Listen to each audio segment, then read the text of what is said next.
Alrighty, welcome back to another episode of Shop Talk. I'm your co-host, AJ Speck. Joining me, as always, Mr. Shaun Curran. Shaun, how we doing tonight, man? I'm doing great, AJ. How you doing, buddy? I'm doing much better now that record button is pressed. It wouldn't be Shop Talk without technical difficulties. We have to have something, and I feel like we can't even blame the equipment anymore like we could when we were doing the podcast. Like, it's not even just like corrupt files anymore. It's just the fact that I forgot to hit a button, or we don't know which one to record. Our problems these days are user error. Exactly. Which is real sad because like I literally do video work for my job. Like I'm in this. I'm not a smart man. Well, really going to be a fun one tonight. We have something Yes. that we have been cooking up for quite a long time, and it's so funny that we have because it was impossible to structure. So we figured we would just come on here and gush about one of our favorite comics of all time, and that is Invincible. And Yes. It's Robert Kirkman's masterpiece that if you are following along with upcoming animated TV show news, is coming out with its own series that we have been freaking out about. And we just want to Brought to you by the great Seth Rogen. Brought to you by Seth Rogen. And Yes. we're going to get back to Seth Rogen in a minute. About 2/3 of the way through the show. Yeah. But we have quite a bit going on tonight. Only going to be talking about Invincible. This is just going to be an exclusive just for us to pretty much jump on and talk about something that we fell in love with. We'll get a little bit of the story in. Not too many spoilers. We'll probably touch on a couple things, but we won't hit any of the big twists. So you can watch this safely. We won't mess up anything for you. We'll try not to. Yeah, we're going to do our best. We might have to bleep out some certain segments because we'll get a little giddy. I do like the fact that you said it's one of our favorites of all time, and that's not an exaggeration. Being an uber Bat fan, I would say that he is a close second as far as favorite superheroes of all time. Yeah, the Flash is my favorite hero, but there's not a single Flash story that I like as much as Invincible's story. Invincible's story is just epic. Yeah, it's so epic.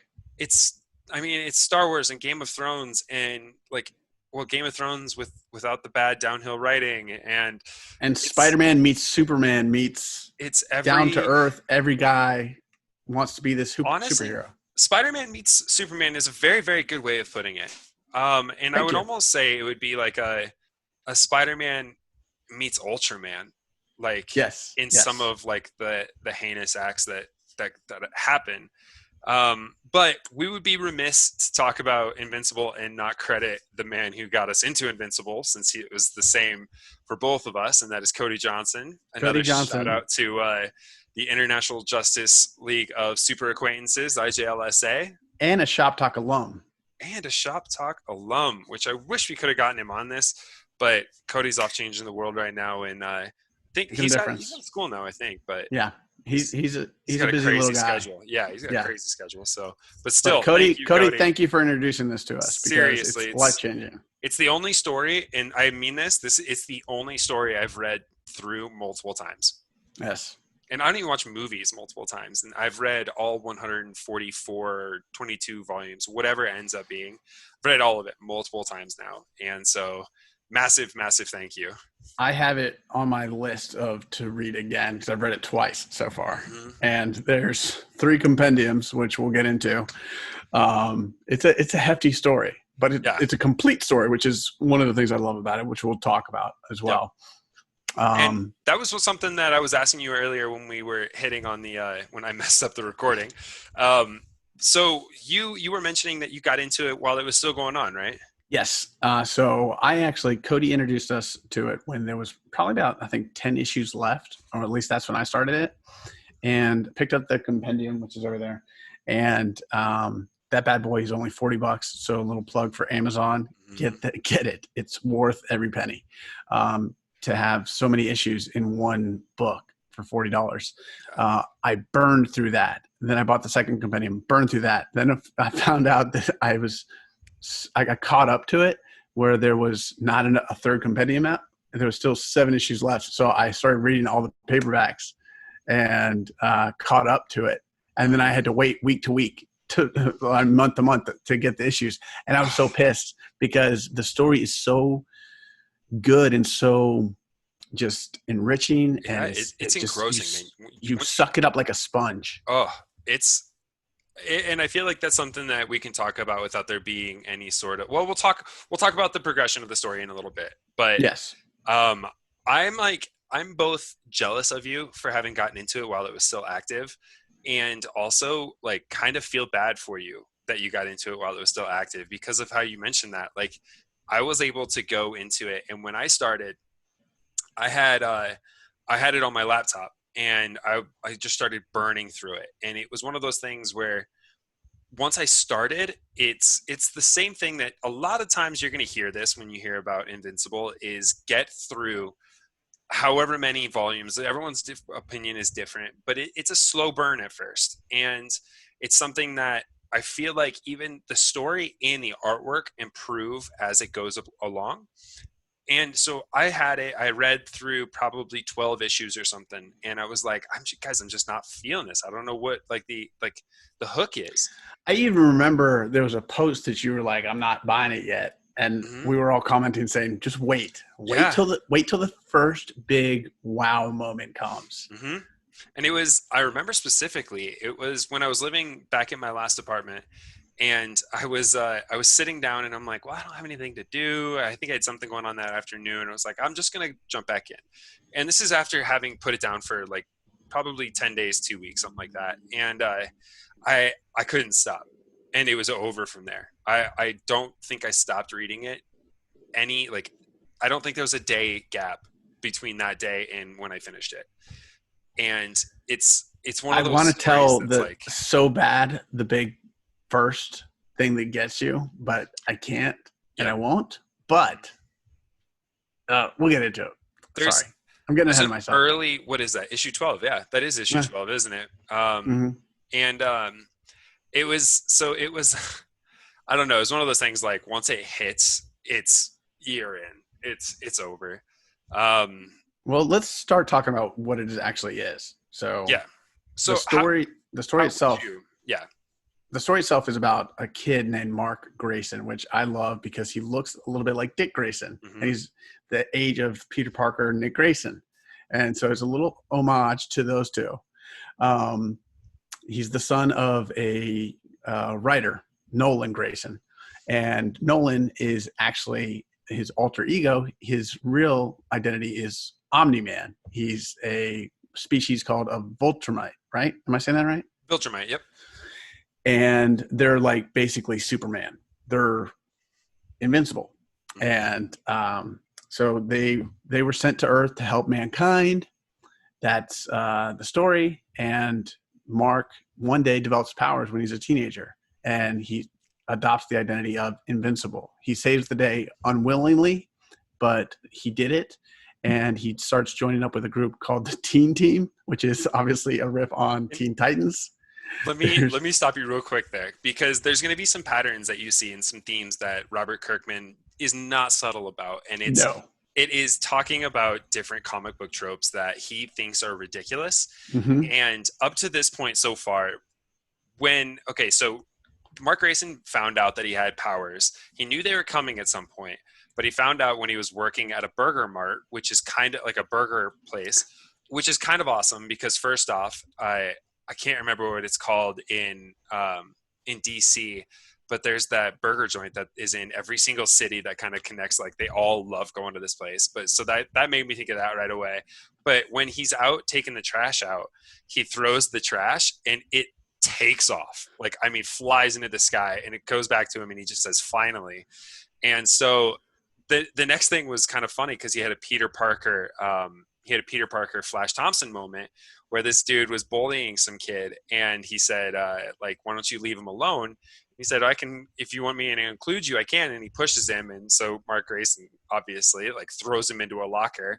Yeah. And when he was getting reprimanded by his principal, which was that was the Spider-Man portion, his principal was saying, you're a good kid, plus he was a lot bigger than you can't save everyone, you're not invincible. And he's like, boom, there's my name. But one of my favorite tropes, I guess, is after this he goes home and he tells his family, like that he has his powers now. And Nolan's like, yep, well, it's time for you to get a suit. And instead of them having like this whole montage of him creating his own suit and everything, they literally go to a tailor. And there's a tailor that is like the town, like the earth, like super tailor, and he Yeah, makes costumes for everybody. Like in the movie The Incredibles. Yeah, it's like but it's the best. I love it so much. I thought it was just so funny. I also love that they make fun of his favorite comic book is called Science Dog, and they make fun of how Science Dog sells out, and they just keep rebooting it. Yep. And they don't come up with original ideas anymore. They just keep telling the same story. Did you know that was actually his original pitch?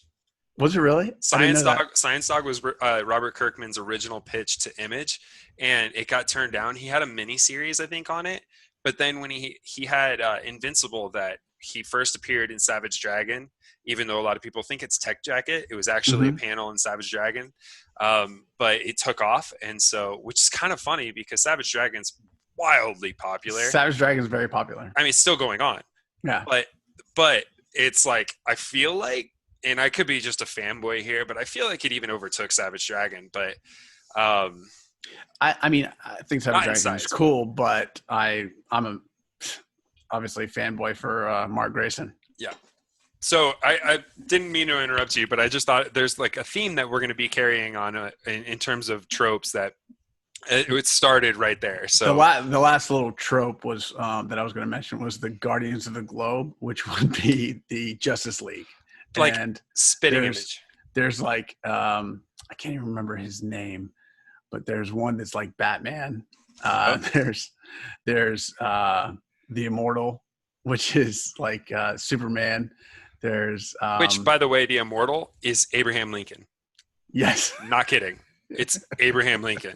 He cannot die. Like, he's not extreme. He's powerful. Like, I would say of the team, he's the most powerful one there. Yes, but he's literally Abraham. I mean, he's drawn like him and everything. And then he's got his CIA / NSA / underground government liaison, Cecil Stedman. Yep. And the whole thing is just it's a series of funny stories combined with this epic tale of Mark Grayson, he's a good kid to his core, but the comic book pulls no punches. It shows the blood, it shows the guts, and when it gets into things, it gets messy. It does. It's fun. And I would say we can't get into the first big twist because I feel like it's so intense at the time. Yes. I mean, it's easy to see coming up immediately before it, but it's one of those things that you just can't talk about because it's massive. But I will say that he does have a tragic backstory that all superheroes have to have. Yep. And they don't starts off happy friendly. It's getting kind of back to the slow start. It does have, someone mentioned it has a very Sky High kind of feel where it's just a high school full of like kids, and then the teen team is all kind of out of the same area. There's another one of the more popular characters in the book is Eve. Yes. What am I blanking on her name? Adam Eve. Yeah, Adam Eve. Or wait, what is it? Yeah, it's Adam Eve. Adam Eve. Yeah, because of ATOM. You're right. Yeah.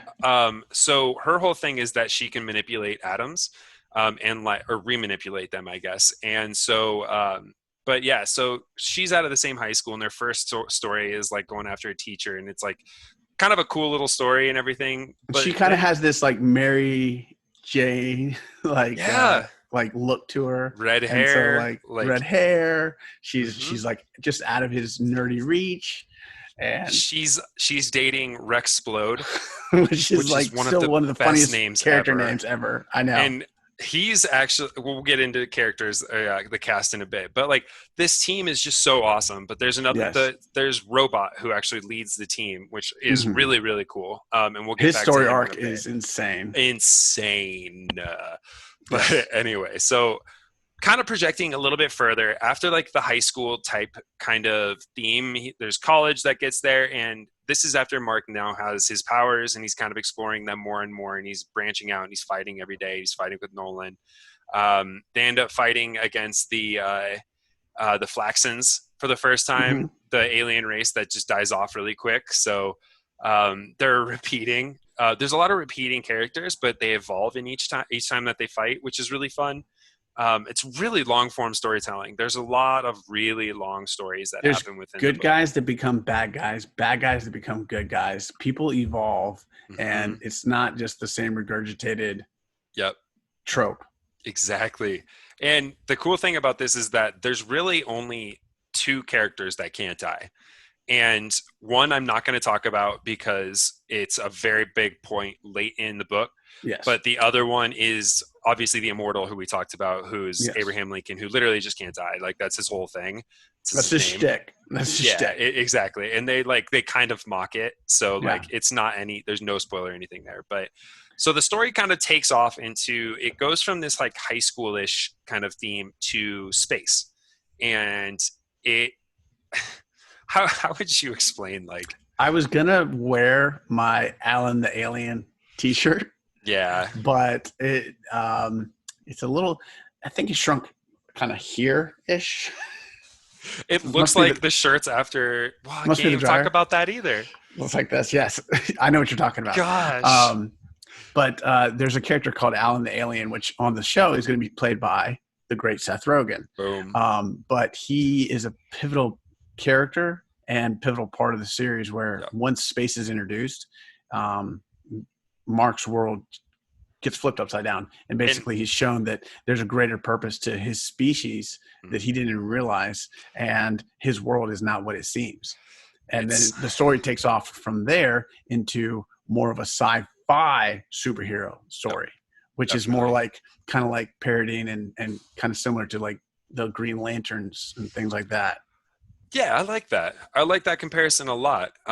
There's a lot of really good like secondary character. The cast of characters on both the hero side and the villain side is legitimately remarkable. Like what they are able to do in building up these characters and building like their backstories without actually leaving the main story is so good. Unless someone's trying to have happy adult time, and then they do a lot of side stories. So they'll do like they'll branch out on like an Alan the Alien story. When during intimacy times. Yeah, during intimacy times. And they'll do that for a bunch of backstories or backstories for other characters. But some really, really fun characters are in this. So one of the fun things that I like that they did, sorry to interrupt, was they would put an asterisk next to something to explain it and says, as seen in a comic book that doesn't exist, and they would just make things up. Yep. It was really good because there wasn't, I mean, like Tech Jacket had it. I think Super Patriot had his own storyline. And then obviously they're in the same universe, same world as Savage Dragon, Spawn. Who are some other ones? Super Patriot, Tech Jacket. I can't believe I'm blanking on any more of these right now. But a lot of really well-known Image characters. Something that's kind of funny too, though, is there is a time traveling villain, or like a multiverse traveling villain. And something that Image doesn't like to do often is go into other publications. And we'll just say that there's a couple scenes that are just so phenomenal that small spoiler, but basically there's a storyline where they're traveling in between dimensions, and they totally rip on Batman and Spider-Man. Yep. And he gets traveled into the DC universe and the Marvel universe without, I think, either one's approval. And really? Yeah, I don't think so, because the hint was so subtle. Yeah, and it was just well, the really Spider-Man one is definitely not subtle. Oh no, that one's not subtle. But the like you were mentioning with like the Justice League ripoff is it's the Justice League. Funny. Like, it's so funny. But it's something that, I mean, I feel like they can get away with making fun of them though, because the way that I was trying to explain this to my neighbor Matt and my old roommate Matt, is that the Viltrumites, the best way I can explain the Viltrumites are, if Superman, I would say like the leaders of the Viltrumites, Thrag, Conquest, Nolan, Mark Grayson, they are, if Superman was always jacked up and really liked killing people, Loved it. Like bloodthirsty An kind of. unhinged Superman. Yes. And then you got the Guardians of the Globe, which was funded by War Woman and Darkwing. And if Yeah. those And so if those War aren't was, huge hints, and yeah. it's basically just a total rip on the Justice League. I mean, War Woman literally is a lesbian Amazonian, like who lives with her girlfriend in a condo in New York City. Like I it's mean, you can't get much more on the nose. exactly. So I would say about halfway through, I think it's volume 14 is Viltrumite War, and we will definitely not get into the details of that. No. Because it might be one of the best volumes in comics. But also, you can't talk about it without spoiling it. Yeah, there's nothing. And I mean, us saying Viltrumite War, don't worry. So, anyway, kind of wrap up a little bit of the story. Yeah. What are some of? We'll just say this because the rest of the story you kind of have to just read. There's nothing I really want to get into too much because we can't spoil anything. I love how we've talked for about 15 minutes now, and we haven't really said anything. Didn't said a word. we haven't said anything. No. What would you say is? Can you even say what your favorite storyline is? I could say. I can say yes. So not storyline, but progression, like character arc. Okay. I would say that I really like the fact that there are going to be aspects of Mark Grayson's life that reject comic book norms. And I don't want to name any of them that we haven't already named, but there are scenes that just take your breath away because not only is Ryan Otley's artwork just phenomenal, spectacular to where you open up a page and it's a full spread panel that you don't even know what to say. But like their actions, they're not afraid to like do things and say things that if you ever heard Superman or the Flash say them, you would put the book down and be like, I don't want, what is this? Like, or the consequences that come from the actions. Everyone dies. When they die, they die. They die. It's not like Jason Dodd comes back from the dead. So I think I would say Mark's character arc is my favorite aspect of the book. My favorite storyline would probably, without giving details, probably the lead up to and then the conclusion of the Viltrumite War. Okay. Yeah. My favorite story arc is Robots. Oh, God, yeah. Because the twists and turns that character takes is just I mean, without giving too much away, it's unlike anything you've seen. Like that did hero, shock me. villain, hero, like it's just craziness that happens. But his Dinosaurus is pretty similar there to that. Yeah, Dinosaurus is a clever character. He's a T-Rex with a brilliant brain. Yeah. And my favorite storyline is when they do the Angstrom Levy background where they use the multiverse to the most that they possibly can, and they have all the different Mark Graysons fighting Mark Grayson. Yeah. Yes. That leads into the fight. Yes. With someone that we won't name that got me legitimately like, this is the greatest story I've ever read. Totally amped up. Yeah. Yeah. And that's probably my favorite story within the whole story. Yeah. Is just the way that they handled that and the beautiful art. And then just the way that they had the way they used the multiverse was very clever. Yeah. Very clever. And so let's talk a little bit about some of the characters, the uniqueness of the characters. Because the Viltrumites are this massive, like extremely powerful civilization, and we're just going to say that they need villains to them, I guess, what they consider villains, characters that are actually strong enough for them and can put up somewhat of a challenge. And so one character that keeps coming to mind that I really wanted to talk about that's on, I would say, if not at the same level, but close to Alan the Alien would be Battle Beast. Battle Beast is one of those kind of characters that it's just like every time you see him, you're like, the next 2 issues, the next like 20 pages are going to be insane. Battle Beast always reminded me of like a throwback to like He-Man, and like a character Dude, good call. A character right out of that universe, and his whole purpose is to die virtuously in battle. Yeah. And Battle Beast is exactly what he sounds like. He's a like a lion-faced beast that just loves to fight. And Ryan Otley's artwork is insane, but like the way that he can make characters look jacked and like terrifying and ominous and everything, while also not looking like 1980s Captain America, is that chest and tiny feet. Really, really well done. And it's kind of funny with Battle Beast, because Battle Beast's home planet, or his home world, is a bunch of like really diplomatic, like soft lions, and he's just this mythical creature on their planet that he's a god. Yeah. And so really, really, really good story. And he's looking for a challenge the whole time. They're part of the coalition of planets, correct? Yeah. Yeah. Yep. Which I think is another hilarious little trope. Yep. It's just so good. Do you want to get into the cast? Yeah, let's get into the cast. So the show is going to be animated. It's brought to you by Seth Rogen and Evan Goldberg, which brought Preacher to TV. Oh, that's a good point. So they've already dipped their toes into the superhero comic book realm. They know how to do comedy. They know how to do gravitas and take a serious story and turn it on its head and then do a good adaptation.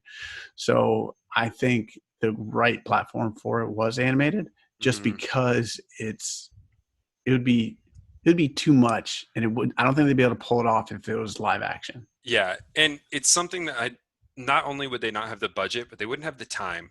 I mean, this comic was active for over 10 years. Yeah, plus I wouldn't want to see it as a CW. No. This has to be one of my... Have you watched Harley Quinn? Love Harley Quinn. Okay. I see it on the same level as Harley Quinn, because Invincible's funny. Yeah. Invincible is graphic, and it's super fast. And the Harley Quinn TV show, as much as I wanted to hate it, I love it. It's so good. It's so good, and it's so fast, so witty, and does not hold back. Yeah. So that's what I'm expecting, is that kind of platform and delivery. As you were mentioning who was with Seth Rogen? Evan Goldberg. That's his Evan Goldberg. partner. That's right. Yeah. And so I was going to say, what's cool about this too is that Robert Kirkman, not only has he had his written work, obviously very popular. And just to remind everybody, if you don't know, Robert Kirkman is the writer of The Walking Dead. Which they also poke fun at. They do. You're right. They do. Shane shows up in one of the episodes, which is awesome. Let me give you just a quick rundown of Robert Kirkman's work. So Robert Kirkman, among other things, has written Oblivion Song, Die, Die, Die, Outcast, which he's also produced as a TV show. So that's his second production. Super Dinosaur, Battle Pope, Astounding Wolfman, Tech Jacket, Super Patriot, and Thief of Thieves, among others, with Walking Dead and Invincible being his top 2. Most popular, I would say. But so he's been a producer, and he will be a producer on this as well, but he's been a producer on Outcast and The Walking Dead. So this is not something that he's not going to put his name on something if it's not perfection. And that's one of the reasons why he started Skybound, was he wanted owners of their own work creators of their own work to be the true owners and have their name on everything. And so what's really cool about that is I just think that the production value on this is going to just be incredible. Yeah. But let's dive into the cast.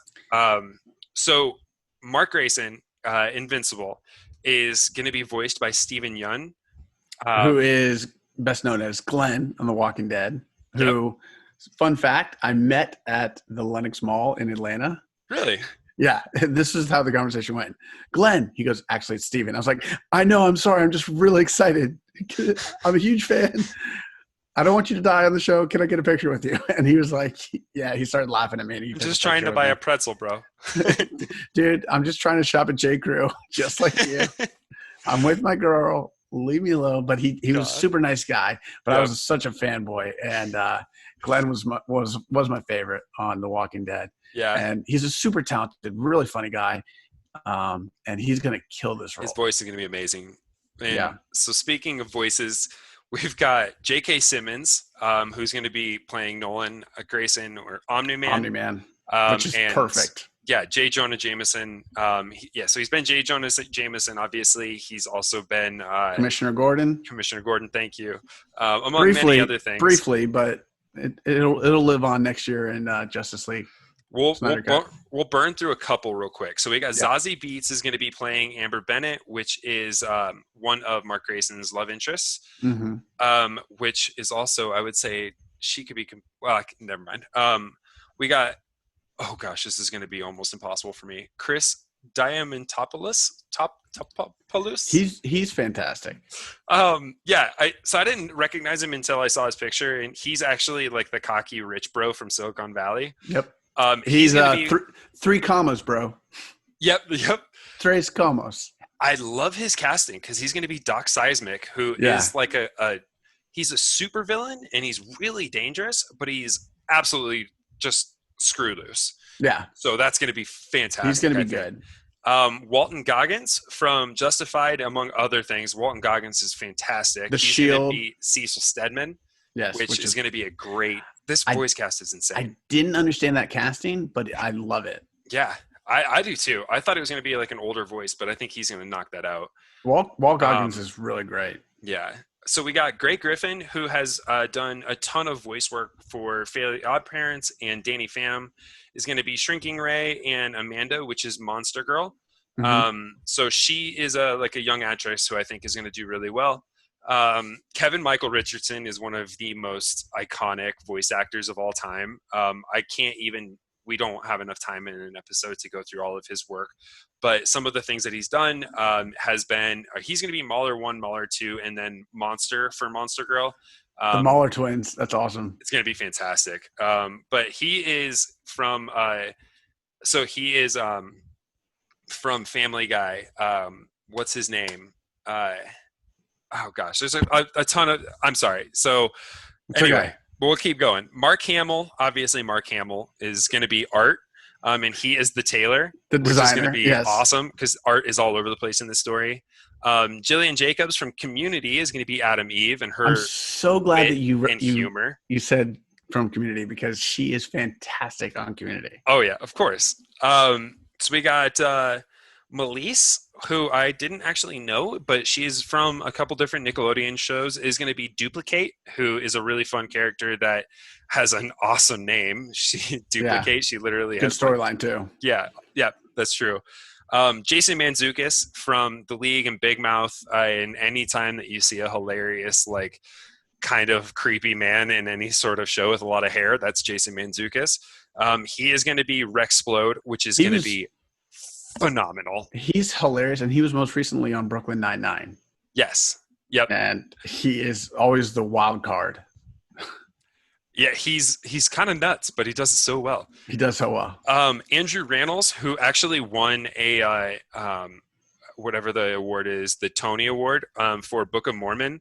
And you would recognize him too, but he's William Clockwell, who is Mark Grayson's best friend. And then we have Seth Rogen, who is going to be Alan the Alien. I don't know if there's ever been a voice cast like this.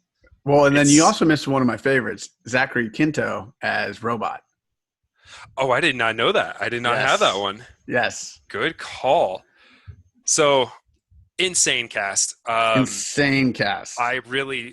There's not much that we can really say that isn't going to here.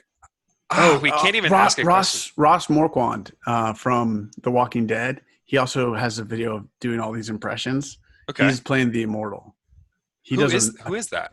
He plays, I think his name is Aaron on The Walking Dead.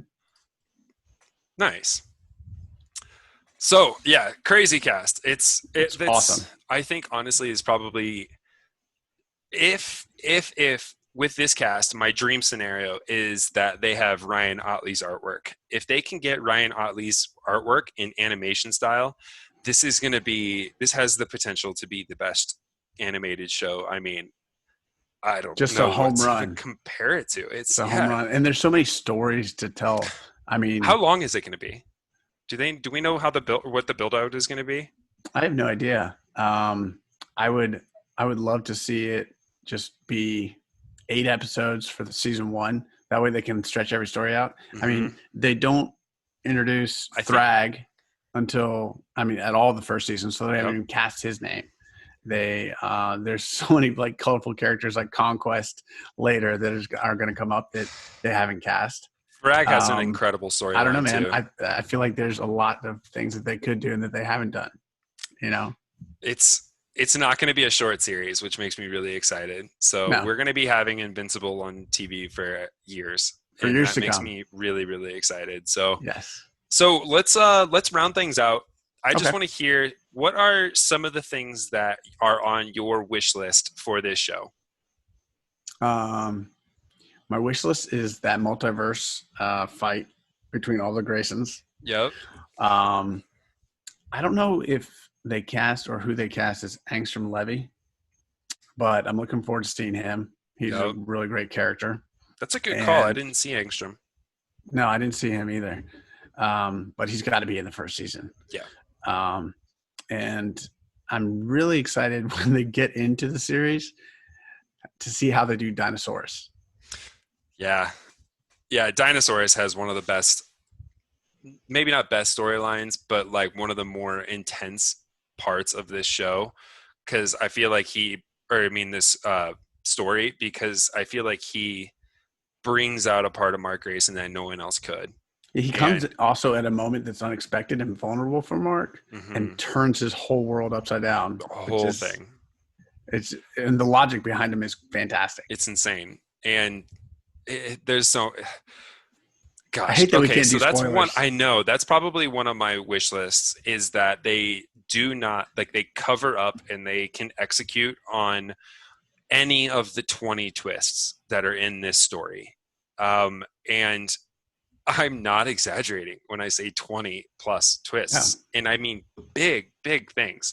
So that's my number one. My number two is 100% Ryan Otley's style of artwork. It's, if you don't know Ryan Otley's artwork, go look his stuff up immediately. It's incredible. It's just so clean and so detailed. Yes. And then I was gonna say the full story, as you mentioned, like uncensored. Yes, full story. I don't want that. I don't want them to PG this up. Nope. I want them to do. They can't. What is deserved, a hard R. Ripping people in half, putting hands through chests, taking eyes out, splitting people in half, beating people with their own arms. It gets good and gory. It's something that is, if you're not ready for this, if you're expecting a Capes show, it's... I love the way you said that. If you're expecting a Capes show, I feel like it's going to be, the closest thing I can think of is probably, what is it called? The Boys. Is that the one where they've got the brutal superheroes? I still haven't watched that yet, but I just know a lot of what happens. AJ, that's my top shelf for you right now. Really? Well, The Boys. Okay. I'm on my second viewing of it. Really? Because season 2 comes out September 4th. It's that good. Well, I have a top shelf for both of us. Okay. So since I have Compendium 2 that was supposed to be here today, I think since you and I both have 1 and 2, I think we need to lock down 3. All right. Let's do it. All right. So hopefully by the time, maybe if I can get it on Amazon, because clearly buying from Skybound directly is a 3-week process. It's almost like it's not a priority right now. 60% off. Well, it should be. It should be. So, we're in hard times. Exactly. I need to read it again. But yeah, man. Anything else that you wanted to bring up about Invincible? No. I think we rambled on about enough without saying anything for a long time. We really just did go 45 minutes without talking about details. This is all an advertisement promo for Invincible, which is fine with me. It's definitely probably, my second favorite comic ever. So yeah, read it. It's very clear. It overtook Saga on my second read through. It's Invincible's my number 1, Saga's my number 2, and then I don't even know. It's just those two so far ahead of anything right now. But I love it.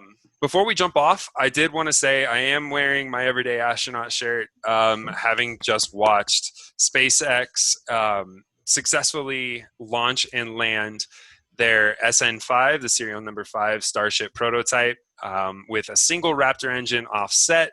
So this thing was unbelievable. It's 50 meters tall. And with a single engine, it lifted off and landed with absolutely no errors and no faults. We've waited almost a year since Starhopper was able to do the first flight with the Raptor engine, and so just a massive day, massive day, huge day. Just wanted to make or put that a little. Just my buddy Ryan sent me the video after the fact because I was busy juggling the kids when that happened. Yeah, but yeah. I got a funny story. I'll actually tell you off of the video, but that is it. I know we had planned on doing like 20 minutes of Invincible, but we can't stop ourselves. So here's 45 minutes. Sometimes we talk too much. And no games this week, but we will be sure to hopefully start getting a Tuesday schedule going, so where we can start producing more content on a regular basis. If you have any specific topics that you'd like us to jump on and discuss, or rant about or ramble on about, let us know in the comments. If you can, we would really appreciate any sort of likes, shares, subscribe if you can. You can even comment and say why we're wrong. Just tell us how wrong we are. How awesome this shirt is. I do love that shirt so much. So, but yeah, thank you for watching, and we will see you next time. Have a good night.